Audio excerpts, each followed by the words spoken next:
ইসরায়েলের হামলায় নৌবহরের সমাধি, সিরিয়া আক্রমণের নেপথ্যে কোন উদ্দেশ্য, উঠছে প্রশ্ন। সিরিয়ার সীমান্ত নিরাপদ পার করানো হলো ৭৫ জন ভারতীয়কে, লেবানন হয়ে ফেরানো হবে ভারতে। বাংলাদেশে সংখ্যালঘুদের নির্যাতনের অভিযোগে ৭০ জন গ্রেপ্তার, জানালো মোহাম্মদ ইউনূসের সরকার। বাংলাদেশিদের জন্য ভিসা বৃদ্ধি করবে ভারত, বিক্রম মিস্ত্রির ঢাকা সফরের পর আশায় ইউনূসের প্রশাসন। বেঙ্গালুরুর তরুণের মৃত্যু বিতর্কে প্রশ্নে পারিবারিক আদালতের বিচার প্রক্রিয়া, ব্যাখ্যা দিল আইন মন্ত্রক। হিমাচলে কুলুতে নিয়ন্ত্রণ হারিয়ে খাদে পড়ল বাস, মৃত চালক, হাসপাতালে নিয়ে যাওয়া হলো যাত্রীদের।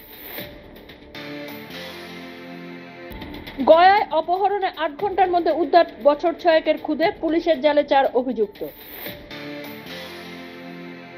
মুম্বাইয়ে নিয়ন্ত্রণ হারিয়ে একাধিক গাড়িকে ধাক্কা বাসে, প্রাণ হারালেন ৭ জন, আহত অন্তত ৪৯। উত্তপ্ত সম্বলে ৫ পরিবারের সঙ্গে সাক্ষাৎ রাহুলের, কান্নায় ভেঙে পড়া মাকে বুকে টেনে সান্ত্বনা প্রিয়াঙ্কার।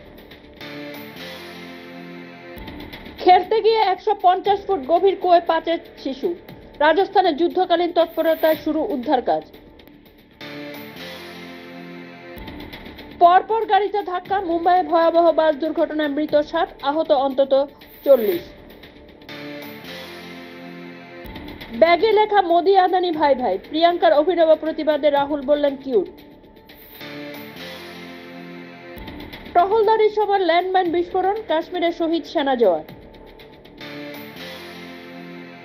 দিল্লি নির্বাচনে একলা চলো নীতি নিচ্ছে আপ, গুঞ্জন উড়িয়ে ঘোষণা কেজরির।